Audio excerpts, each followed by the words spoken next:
afternoon all. Fresh from just doing a Newcastle video. Thought, slacked off completely on my UFC videos. Did a nice little intro one, and then I've not done any since. And obviously we've had, I can't remember if I did my my first UFC video prior to UFC 285. I think it was after John Jones defeated Cyril Gane to become the undisputed heavyweight champion of the world. But we've definitely had two mammoth pay-per-views, two colossal main events of a numbered cards since then. I'm talking, of course, about UFC 286, which went down in London, the O2, and then we had UFC 287, which went down this weekend, just gone. Where was it? Oh, of course, Miami, 305 in Florida. So, what are the main talking points? Of course, we had two massive rematches. Obviously, it was Leon Edwards versus Kamaru Usman 3. A lot of people forget, even though they see the 3, they talk about this as the rematch, as if Edwards, his first win over Usman was the first fight. It wasn't. Obviously, they fought way back in 2015, but they were the start of their UFC careers, of their UFC journeys to mixed martial art greatness back then.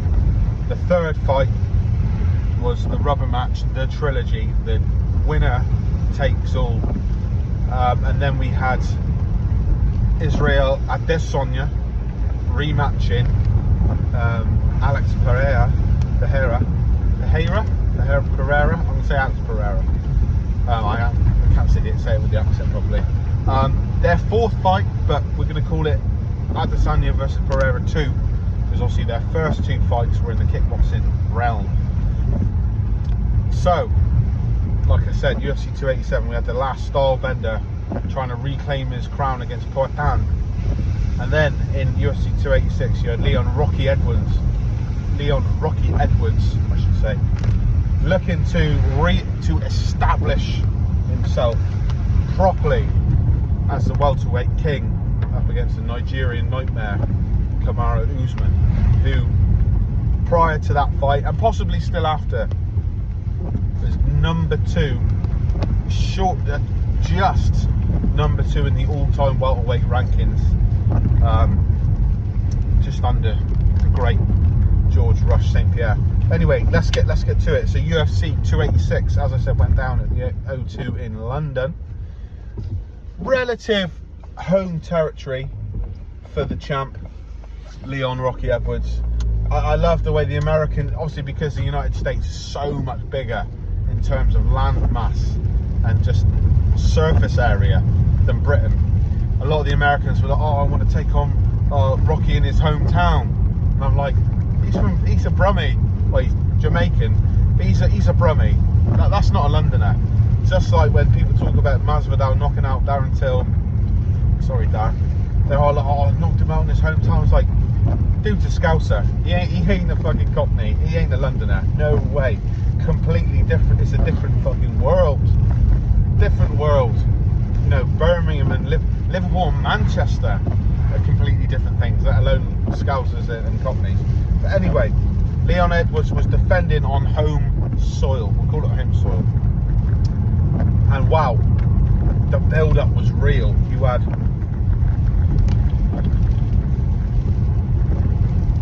supreme confidence from Rocky.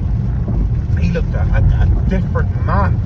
Obviously, he's been riding the crest of a wave, basking in the glory of his knockout victory against Kamaru Usman, one of the greatest knockouts you will ever see, one of the most dramatic finishes to a fight you will ever see.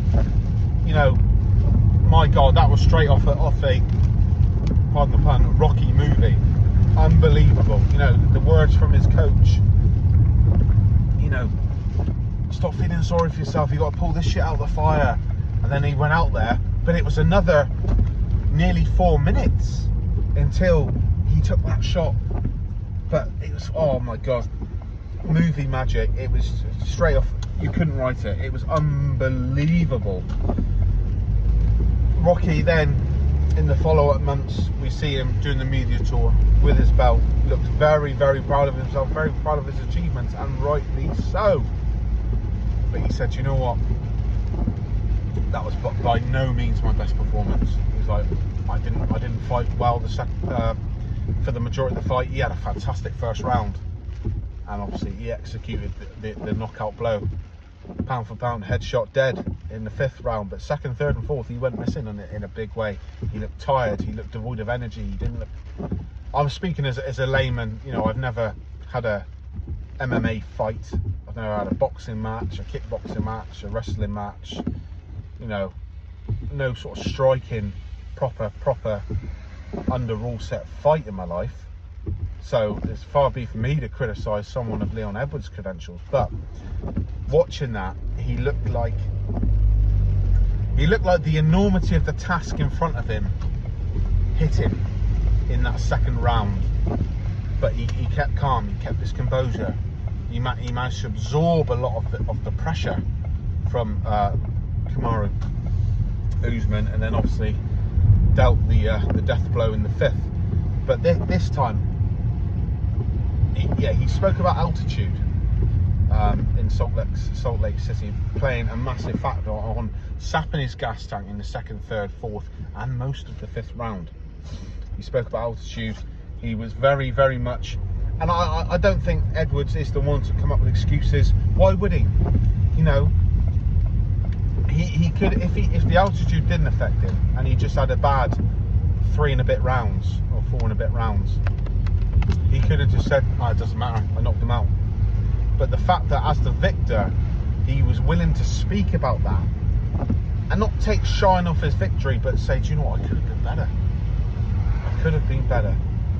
Tells me he's not lying. But he spoke about the altitude in the build-up to this fight. Obviously, it's on home soil. Kamaru hasn't been the challenger, hasn't been the one to walk out first since 2019, I believe, when he captured the belt from Tyron Woodley. Obviously, since then, he's gone on to fight Masvidal twice, Colby twice, Gilbert Burns, and then obviously Leon in their 2nd fight, in which Edwards obviously captured the title. But Leon came into this fight in all media week with a different energy. Obviously, headshot dead is a bit of a catchphrase nowadays. He did sort of not ram it down your throats, but it was alive and kicking every sort of press conference, every sort of media skirmish. But wow, the confidence Edwards showed, and not cockiness, but just he said in the build up to the 2nd fight and in the build up to this fight, this is my time. I truly believe this is my time. And you can see that's a man who's not just saying it, he's not just being braggadocious, he's a man who truly believes in, you know, the patience he's had to show to wait for his opportunity, the confidence in the skills that he's honed over a number of years, the preparation, the back-to-back fight camps for fights to fall through, you know, for the Chimaev fight to fall through, for the Woodley fight to fall through, for the Bilal Muhammad fight to be stopped early in the 2nd round. And he's put the work in. You know, I saw recently on a podcast, David Goggins was talking, obviously an extremely motivational man, a top-end achiever, if ever there was. But he spoke about, they were like, what is confidence? And he was speaking to that confidence is being able to look back at your body of work and look at the hours that you've accrued training, performing, winning, and being able to look at that. It's like money in the bank. It's like my bank balance gives me the confidence. That shows what I've done over a time. You know, the amount of times he's put himself in arduous scenarios, he's had to conquer adversity, the amount of times he's been knocked down but then to get back up. That's money in the bank, that's confidence. It's like that's my, I can't remember his exact word, but that's my currency, I believe it's something like that. And that really rang true to me. I thought, yeah, in these arduous circumstances and real problem scenarios. You can look back in the past and say, oh, I overcame adversity here and there. You know, that didn't go my way, but I found a way. That will then breed confidence. And Edwards, you know, you look back to all the things I mentioned there, the fight camps he's gone through, grueling fight camps, COVID hit him, fights being cancelled, pullouts. Belal Muhammad, he was primed and ready to put on a clinic in that fight. Outfought him in the first round, then the second round it finishes early due to an eye poke. The Nate Diaz fight, he puts on a striking clinic throughout the whole fight, gets caught in the last minute, manages to survive. Okay, he then has to watch the media give Diaz, and social media and the fans give Diaz an overwhelming amount of praise. But you look at it, it's a 25 minute fight. 24 minutes out of 25, Edwards was the superior man, no doubt in my mind. He defended well, he outstruck Diaz, he beat the fuck out of his lead leg, he put him on the canvas with trips several times. He was quicker, he was slicker, he was more tactical, he was tough. He got caught by a hell of a shot in the last minute, then held on to survive, when a lot of men would have crumbled to the overwhelming pressure of Nate Diaz. So that's his currency, and he had that, and he fully believes it's his time. Usman, I felt like, not the occasion was getting to him, but I don't think he realised how much of a role to play the UK fans would have for Leon Edwards. Obviously, they can't fight for you and all that, yeah, I get that, but he's used to go wherever he going, him being the man, or getting some sort of support, but every time he spoke he was booed. The support for Edwards was just overwhelming, and it was just one of those. I don't think Usman was ready for that, and you've got to say Usman was perhaps a little bit gun shy. He had his moments, but Edwards dominated the fight, in my humble opinion. So let's get to the fight itself. What were the big moments? Well, let's cast our minds back. It goes the distance. There's no knockdowns, there's no real moment where somebody's on their last legs, a la Edwards against Diaz. Obviously no knockout, but Edwards was just so slick. His kicking game was on point, unbelievably. He used elbows in the clinch, he used knees in the clinch very well, but his kicking game, staying out of range of Usman, was superb. Absolutely superb. Usman couldn't get near him a lot of the time. Every time he tried to step in and drive in and bum rush or sort of crash forward, it was bang, kick to the calf kicks, thigh kicks, inside low kicks, body kicks, bang, bang, bang, bang. We were all waiting for the headshot dead, the high kick, and I think he threw one or two, one being in the 5th round. But Usman, Edwards by large controlled the fight. Usman had his moments. Let's not get it twisted. He hit Leon with a hell of a right hand at one point. He managed to take Leon down a couple of times, but Leon bounced up almost immediately. But defensively, the jewel in the crown of his performance for Rocky was up against the fence. He never once let Usman, as he had his hands around the back of his legs for the double leg, he never once let Usman join his hands together and secure the completion of that takedown. And now obviously I don't know an awful lot about wrestling at all, or grappling much, but you listen to people like Daniel Cormier. I know Dominic Cruz will say he puts Cormier on mute, but this is a man, obviously an Olympic wrestler who knows his stuff, and he kept saying that is the key. Rocky cannot let Kamaru join his hands, and he didn't. It was fantastic to watch.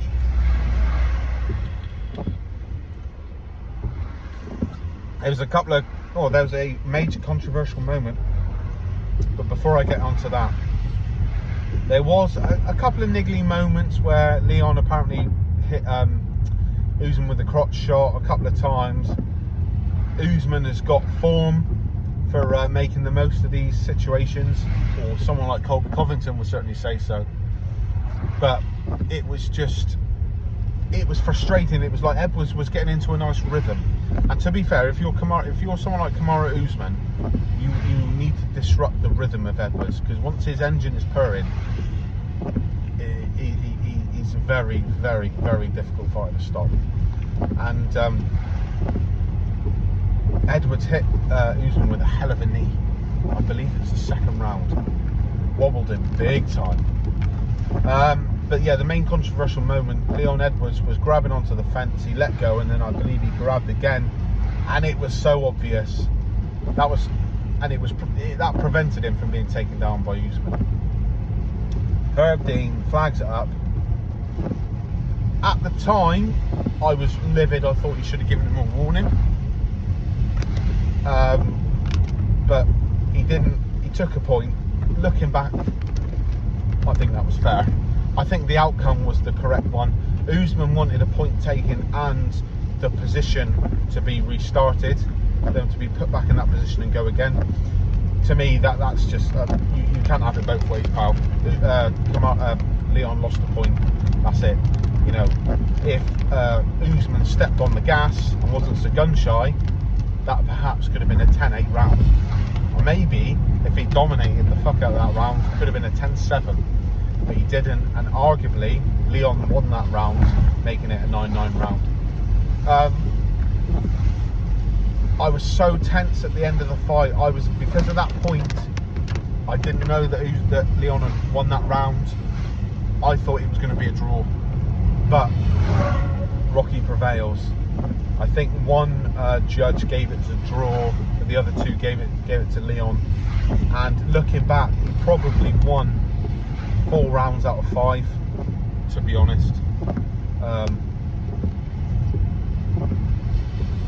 I'm not saying 49, 46 or whatever it was. What was the correct score? Probably 48, 47, 3 rounds to 2 perhaps. I don't know. But I've watched the fight back since, and when you re-watch fights, you remove the nervous energy. Because obviously he's a UK fighter, I followed him for a while. I so much wanted Leon to win this fight. You start not to see it objectively. So it's always nice to re-watch it, take away that emotion, and then you can see from an objective standpoint that he was the dominant fighter. And I think this was almost the perfect way to beat Usman. You know, over the long haul, Usman's used to going 5 rounds. I mean, he went 5 rounds with Masvidal the first time. He went 5 rounds with Colby the second time. He nearly went 5 rounds with Colby the first time. He went 5 rounds with Woodley to win the belt. Then he finished Burns and Masvidal in the second round. Those 2 knockout fights. But there's always going to be some people, particularly in America, who are going to go, "Oh, Edwards got lucky. It was a lucky kick." It wasn't a lucky kick, because it was in the 5th round. He'd been dominated, he was tired, but he set it up perfectly. But this was the way to really establish himself, to really put a stamp and say, "I am the king. I've gone 5 rounds with one of the best welterweights ever in our trilogy fight, and I've been the dominant fighter over 5 rounds." Even though he didn't go for many takedowns himself, he was the dominant fighter in the grappling, because he prevented so many of Usman's takedowns. He was by far the better fighter on the feet, although Usman had a few moments. He kickboxed his way to victory, and it was a fantastic performance. And still, Leon Rocky Edwards, the welterweight champion of the world. A lot of people say you're only really the champ once you defend it. Well, he did that, and he did that in spades. Well done, Leon. Fantastic performance.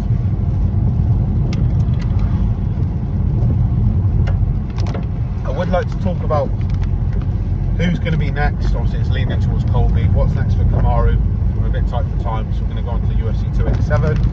I might do a video during the week looking at obviously those 2 weight divisions and discussing who do we think is next for each champion, and who are the next young prospects coming up. What should be the matchups to determine a route to the belt for the contenders.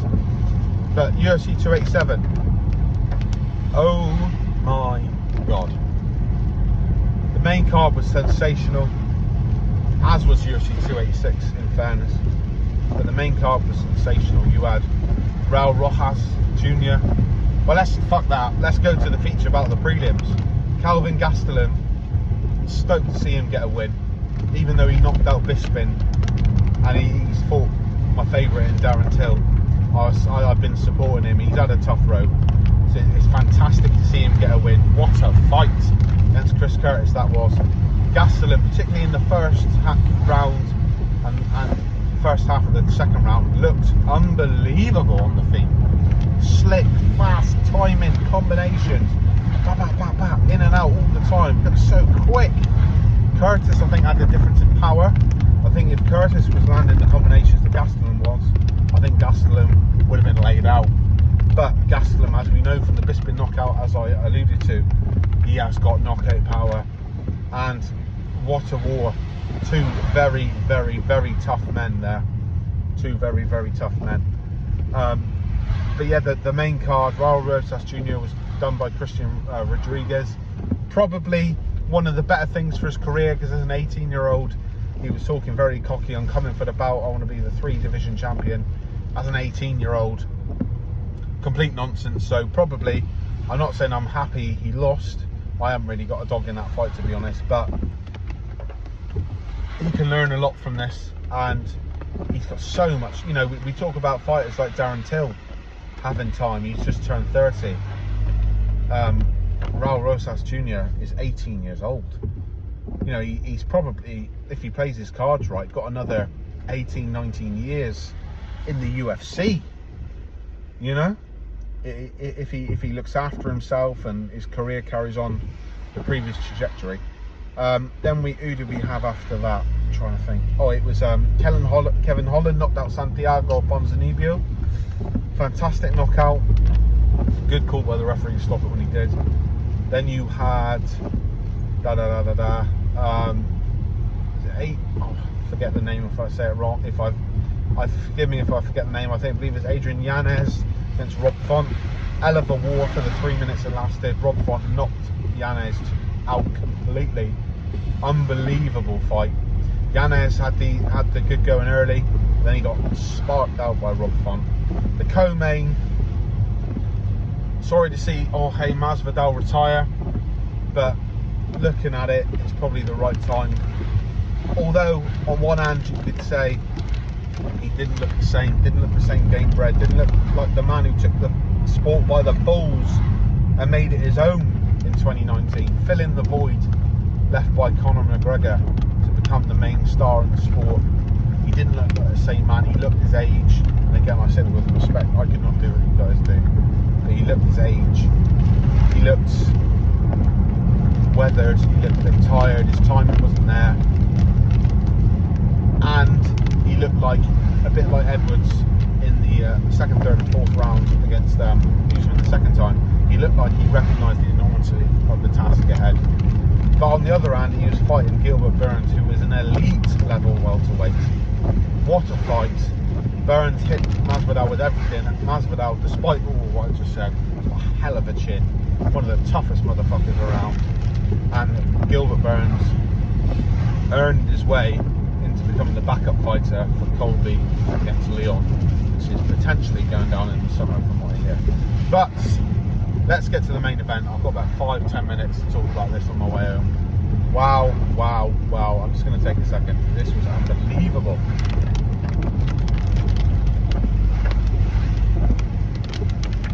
We all know the backstory.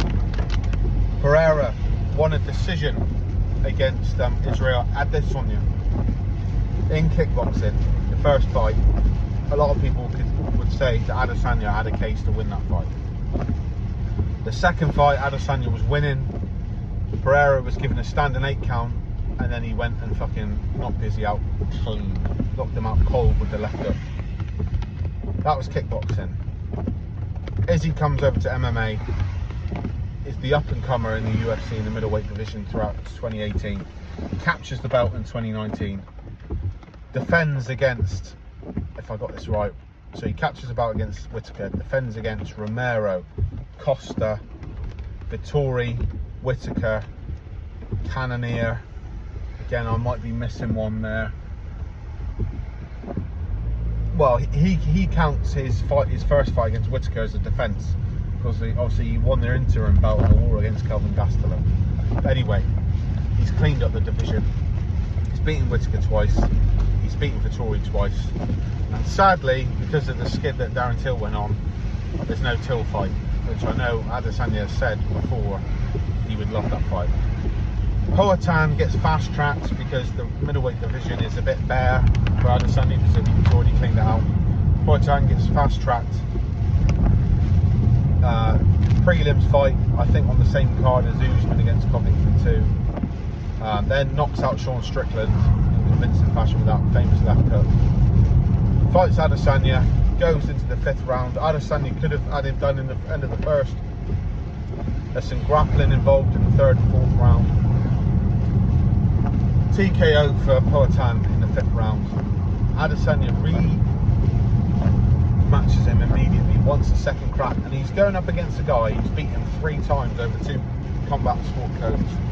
That shows you the balls on this man. But all week, Adesanya, he had a different energy. And usually he's always cool, he's always stylish, he's always measured, all calm, collected, etc. But he kept saying he was a dog. He wore a collar to the press conference, he wore a collar to the weigh-ins, and he was just fucking on it.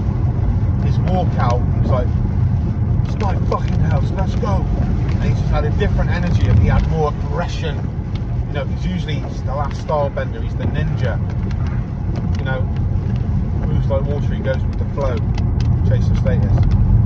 But he was a warrior. He's always been a warrior, but he looked like a dog of war. He was ready to go and rip this man's fucking head off. And he said a couple of times in the fight week, what if I go and do to him what he's never done to me? What if I stop him convincingly, dominate him? What if I fucking butcher him early? And a lot of people watch this like, well, yeah, you could, but this is fucking Alex Pereira. This man's beaten you 3 times. He's the scariest dude at middleweight, probably the scariest striker at fucking light heavyweight as well. Wow. First round, good round for both men. Poatan was putting money in the bank early with the low leg kicks, a tactic which bore fantastic fruit for him in the first UFC fight. But Israel wasn't letting himself get backed up against the fence. He was pressing forward early, landed a couple of nice right hands, dodged loads of high kicks from Pereira, landed some smart kicks of his own. It was a very even first round. And as he said when he went back to the corner, that felt quick. It felt like 3 minutes. Second round begins, much the same as the first. As he stands in the pocket a few times, willing to trade with Pereira. You think, oh, dangerous. You know the power of this man, is he? But my word, he knew what he was doing. He took a strong low kick, which looked to buckle his leg. Now, he says that he's playing possum throughout the end of the fight. We shall see. But he took that, it looked like it wobbled him. He went up against the fence, he shelled up, he turtled up a high guard. And a lot of people who know a lot more about mixed martial arts than me have said that it looks true, what he did. He played that, what's his name? Nick Pete from BT Sport said he played him like an absolute fiddle. He used Pereira's power and aggression and excitement to get the finish against him. Pereira starts winging hooks from telegraphing them from fucking a mile away, throws a flying knee. To me it looked like it landed a bit, it glanced. But you look at Adesanya, he's looking, he's watching, he's waiting. He's looking, peeking through the guard, lands a short, sharp jab which disrupts the flow of this left hook that's coming. Then boom! Massive right hand of his own, straight down the pipe, bang! Pereira staggers back. As he comes back into face, boom! He's met by another one, which sends him crashing to the ground. There's a short little left hook on the end of that. And Adesanya leaps on him with the hammer fist, bang! And the referee jumps in to stop the fight. Israel Adesanya, the last style bender, in his moment of triumph, looses off 3 arrows, which we know is Pereira's thing. 3 arrows into Pereira, who's laying on the ground unconscious. I'm not laughing at Pereira, just the showmanship of Izzy. Then goes strutting around like the king shit that he is. The king has reclaimed his throne. He's top of the tree once again in the middleweight division. On his way to becoming the middleweight GOAT. I know he doesn't have the title defense or streak that Anderson Silva had, but I think with this, he's overcome the adversity like Anderson Silva never could or never had to. And wow, what a fucking performance! What a knockout! A devastating KO, a brutal KO. You know, this is the deadliest knockout artist we've seen in the middleweight division for since I've been following the UFC. I can't remember. Obviously, the Spider, Anderson Silva, okay, what was a KO artist, but not with the devastating power of Alex Pereira. And it was a sensational knockout, unbelievable.